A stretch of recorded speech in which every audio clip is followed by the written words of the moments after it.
Hello, and welcome to Women in Business, where we interview entrepreneurs and senior managers and show you the strengths, successes, obstacles, and roadblocks women experience in business. Since I believe every person in business needs to be visible, I'd like to invite you to watch www.sob6, that's the number 6, tips.com, which will give you some valuable information should you get the call to be on radio or TV, which I think is extremely important. If you'd like to contact me personally, drop me a line at Gail Carson, that's Gayle, GailCarson13 at gmail.com, or go to my website, www.spunkyoldbroad.com, and sign up for my weekly newsletter. Welcome, everybody, to Women in Business. And I want to ask you if you will subscribe on Apple Podcasts and YouTube for any new content. But I'd like to introduce you to our guest today, who is Jessica Bettencourt. Jessica has built two distinct multi-million-dollar businesses from the ground up. Before starting her first business, which was a photography one, she's never held a professional camera. That business is now a nationwide brand with over $40 million in annual sales. She often points to this as proof that if you are willing and able, you can accomplish anything you choose to do. In her second business, she quickly rose to be one of the top 10 consultants in the world in a premium skincare network marketing company, amassing a team of over 18,000. Yes, you heard it right, 1,000, and annual sales of over 30 million. Prior to starting her entrepreneurial journey, Jessica held positions in pharmaceutical sales, communications, and healthcare. Well, welcome, Jessica. Oh, thank you so much, Dr. Carson. It's a delight to be here. So tell us about yourself, because our listeners are always wondering, how did they get started? So how did you get started in business? Well, I have always had an entrepreneurial spirit about me. So I started out of college in the healthcare industry and realized very quickly that I was not cut out for 9 to 5. I was not cut out for clocking in and clocking out. I didn't like the idea of really trading my time for money. So I kind of always wanted to own my own business, but I didn't know exactly what that would be. And I tried my hand at several businesses that, to be quite honest, failed or just barely took off. And I think that's true with a lot of entrepreneurs. Most people don't realize that they have failed businesses or endeavors in their past. But if you keep trying, then you will stumble upon one that hopefully takes off and could be a great success. And so that was kind of my path. I decided that I didn't want to trade my time for money. I wanted to be in charge of my schedule, in charge of my earning potential. So early on, I started a few things and then stumbled upon an opportunity to start the photography business. And as you mentioned, zero experience in photography, and quite honest, was a little hesitant to even begin there. And it turned out to be one of the best decisions of my life. Well, you mentioned a couple of things that I think are very important. First of all, there are a lot of people who don't like to be told what to do and when to do it. However, I'm also sure that you found out in your building these businesses that even though you wanted to control your own life, when you're an entrepreneur, you don't always do that.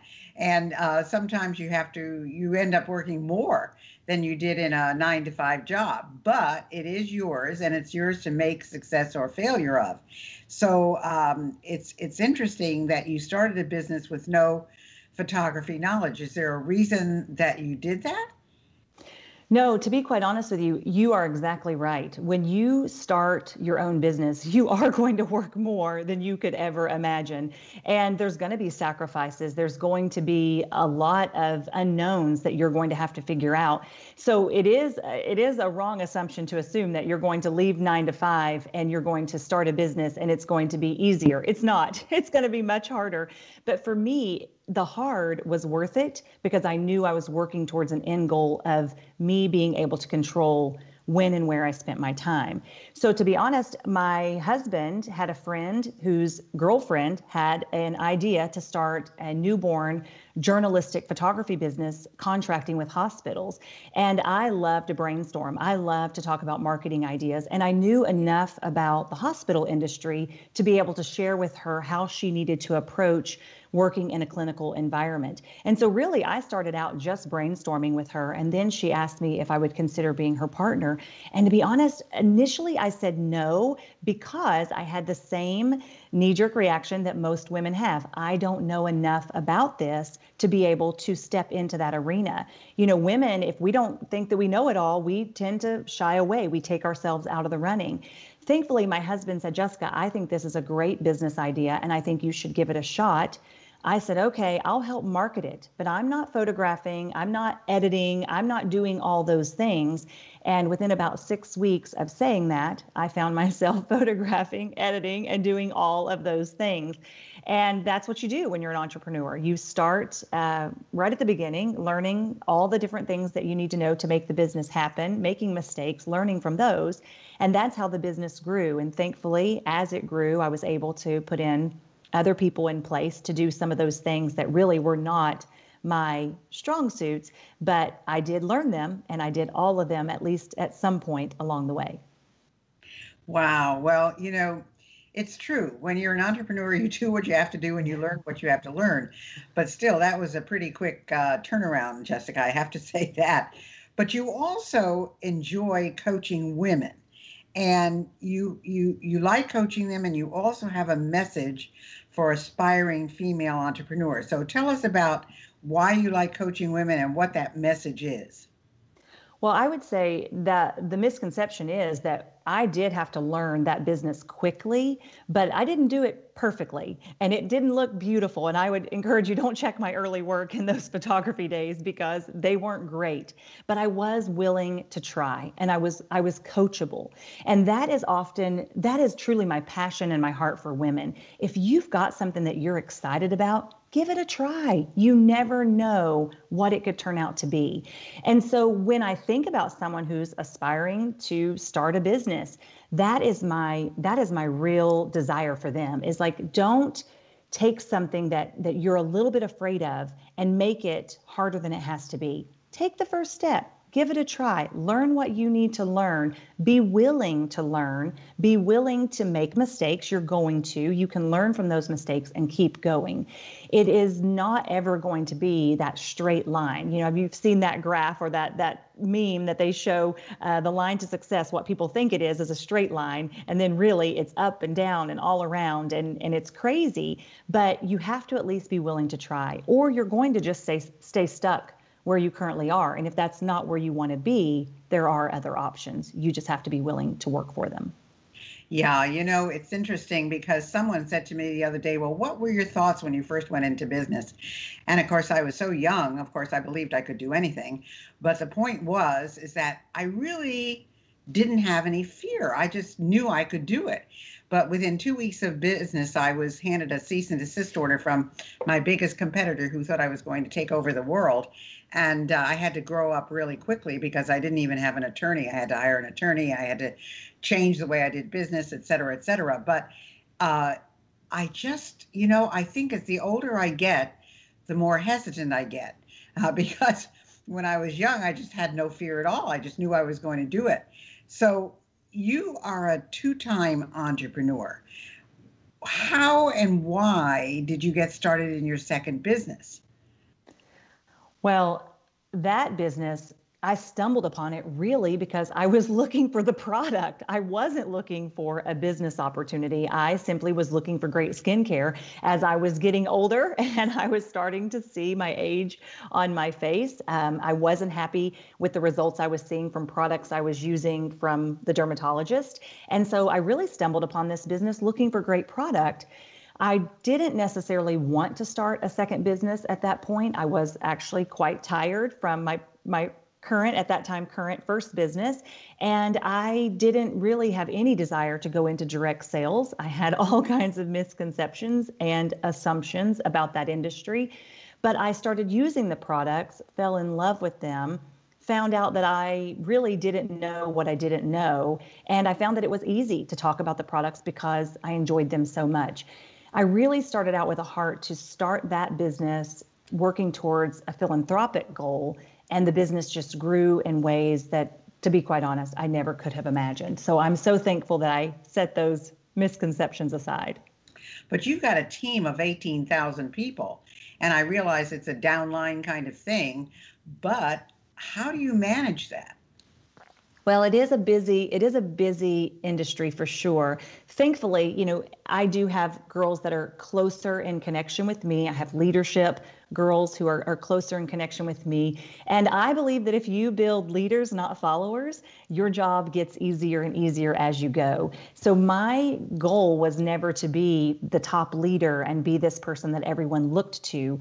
My goal was to empower other women to rise up in leadership. So when all of us are leading small little armies, even though my team is a full 18,000, I'm really mostly connected and directly responsible for a smaller portion of that. And then by building up other leaders and encouraging them to be responsible for a portion of that, it's really what has made the business doable, if you will. So there are people that are saying, well, yeah, right, but I got all this family stuff. You've got 4 kids, 2 businesses, you're writing a book, you're coaching women, you're speaking. How do you manage to do it all?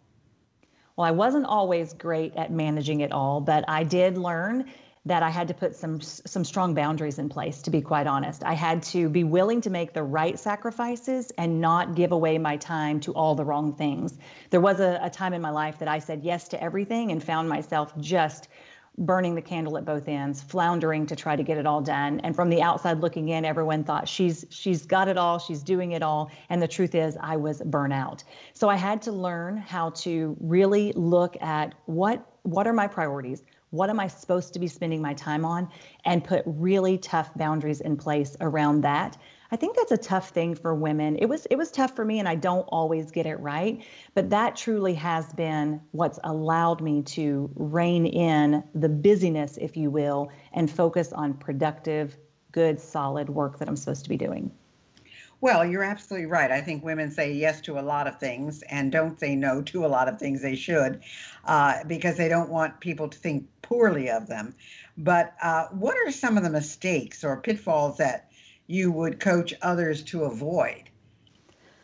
Well, definitely that, saying yes to everything. It's okay to say no, and there are nice ways to say no. I'm Southern, and I'm typically want to please everyone, but there are nice ways to say no. If it doesn't work for you and it's not where you should be spending your time, figure out a nice way to say no, maybe offer an alternative.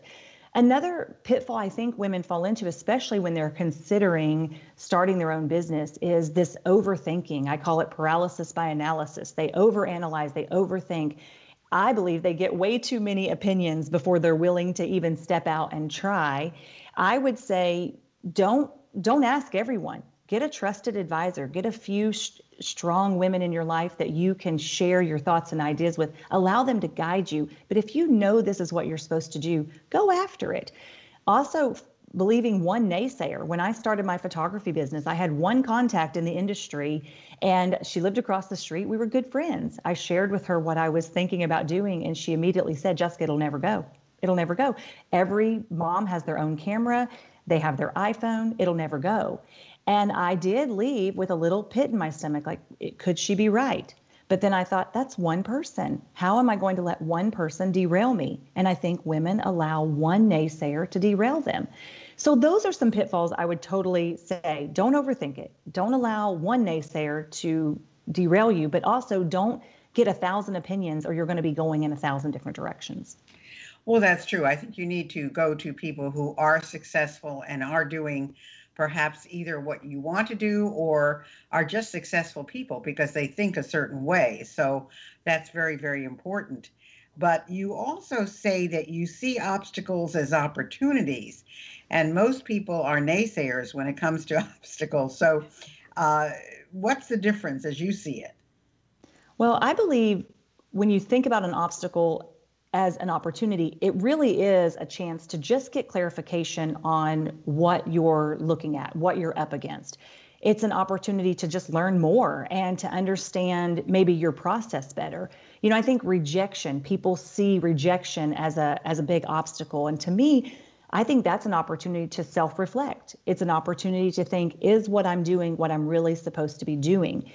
when I, if I think about a visual, when I think of an obstacle, look at it as a speed bump, even a roadblock. If you think of it as a roadblock, when you hit a roadblock, do you turn around and go home? Of course not. You look for another route.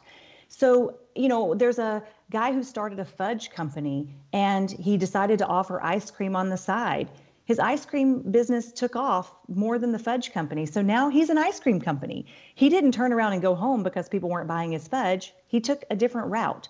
So to me, really, it's an opportunity to just look for what's going well, what's not going well. How do I improve on this? And how do I get where I want to go? And maybe it is, a detour or a way around. But it definitely is an opportunity to learn. Don't let it be a stopping point. Well, that's a key. And it's interesting. I do a lot of work with women's groups, and I mentor a not-for-profit group in a kind of mastermind.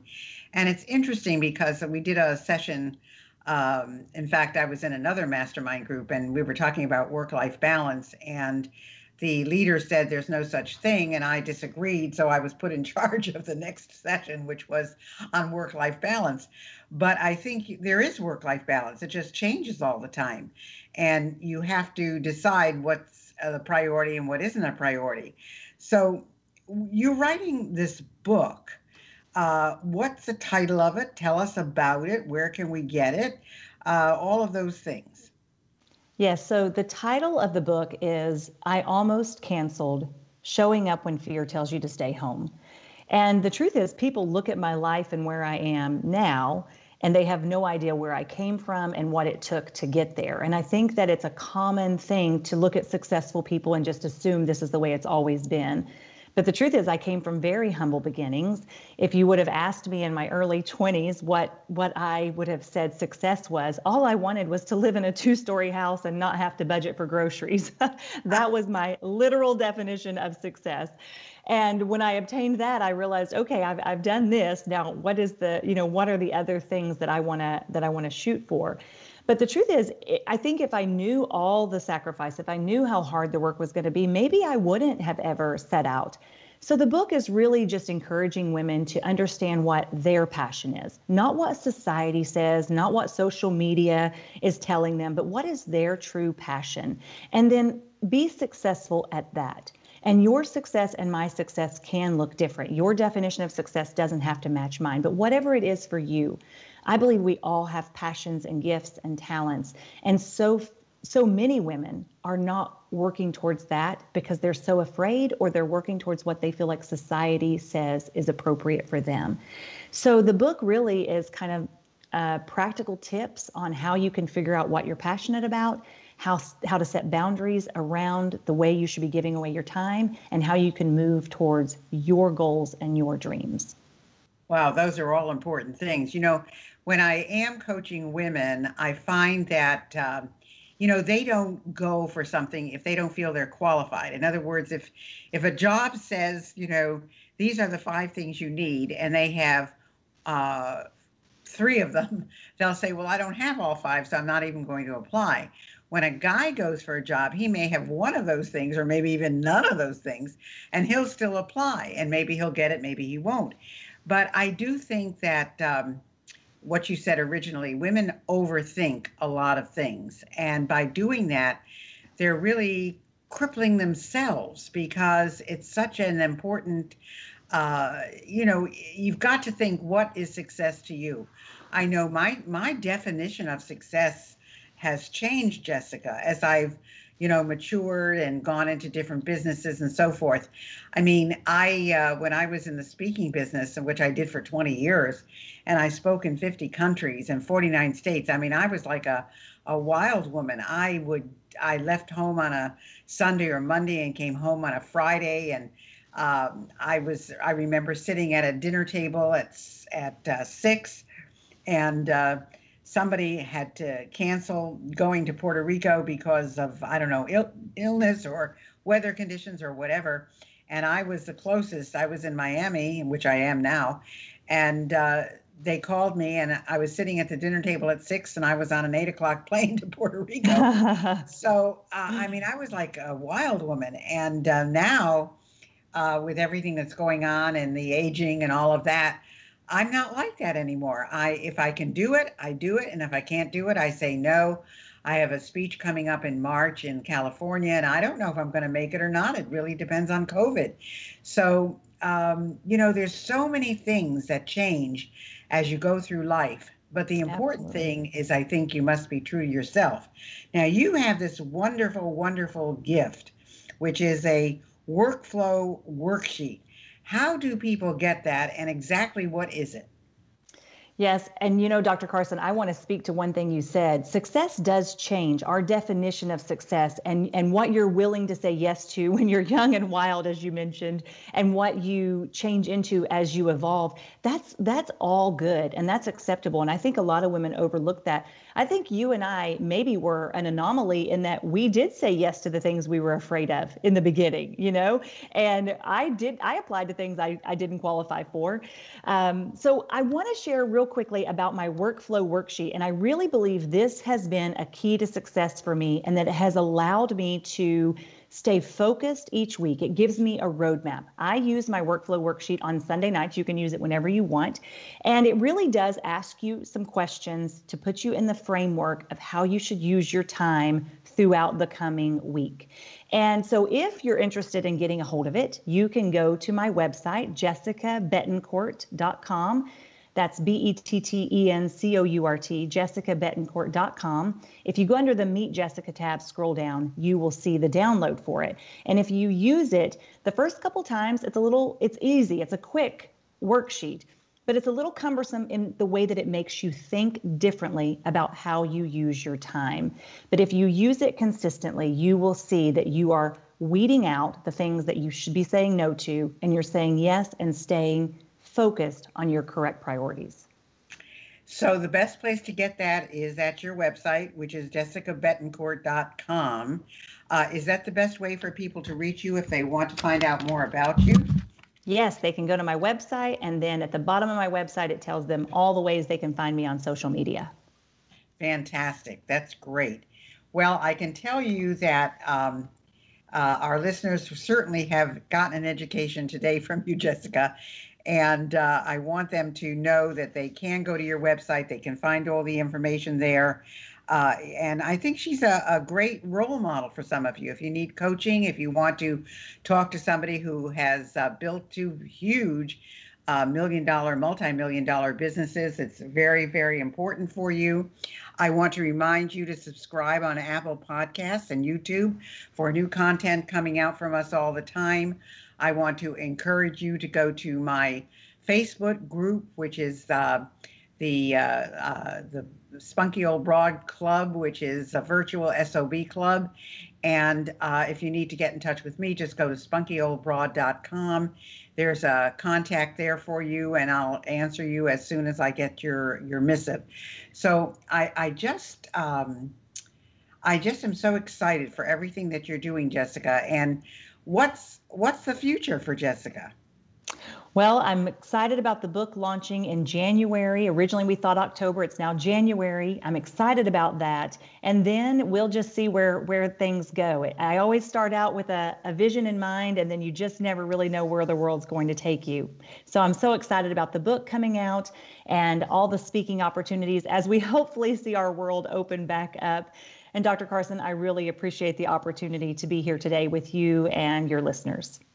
Well, the world won't open up, Jessica, until everybody does what they're supposed to do, which is wearing a mask and socially distancing. And for some reason, it just strikes people as something that takes away their freedom. But I can tell you, as someone who is immune compromised and has been self-isolating for over 27 weeks, I think I'm into my 29th week at this point, it's important. And so if we want our world to get back to where it was and get Jessica out on the speaking field and me out on the speaking field, wear your masks and socially distance, because that makes a big difference. And so give us the name of your book again so that people come January. I mean, they can't pre-order it, or can they? No, unfortunately, we don't have pre-ordering available at this time, but if they stay in touch with me through jessicabettencourt.com, the title of the book is I Almost Canceled. And I've got a beautiful power pose on the front of it. Don't let that power pose fool you. There's a lot that went into that. But the name of the book is I Almost Canceled, and it should be out the middle to late January. And I'm so looking forward to people being able to get their hands on it. That's wonderful. Do you want to tell us what the I almost canceled means? Well, I think time and time again, I almost canceled, but I told myself, show up, even if you don't feel qualified. As you mentioned, women don't apply if they don't feel qualified. I showed up even when I didn't feel qualified. I decided I did deserve to be at the table, even when it didn't feel comfortable. I just kept showing up for life, showing up for friends, showing up for adventures and endeavors that society would have said I wasn't qualified for. And I have social anxiety and I have all the fears that every other woman has, but I just decided I was worth it and I was going to show up. Well, you heard it here, folks. It's Jessica Bettencourt. I almost canceled. She has 2 multi-million-dollar businesses, 4 kids. She is a coach for women and for aspiring female entrepreneurs. So if you need to get in touch with her, please do. And thank you, Jessica, for being with us today. It has been an absolute delight. Thank you so much for having me. I really appreciate it. I'm so honored. Hi, this is Dr. Gail, and I wanted you to know I have a whole bunch of other things to offer you.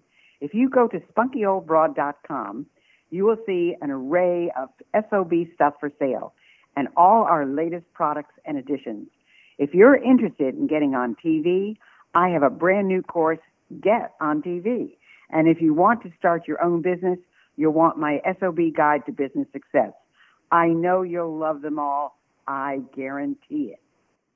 Thanks for listening to Women in Business. I hope you enjoyed today's show. And if you have any suggestions as to who you'd like me to have as a guest, just email me at gailcarson13@gmail.com. Be sure to check out www.sob6tips.com. And in the meantime, go to www.spunkyoldbroad.com to see the resources I have for you.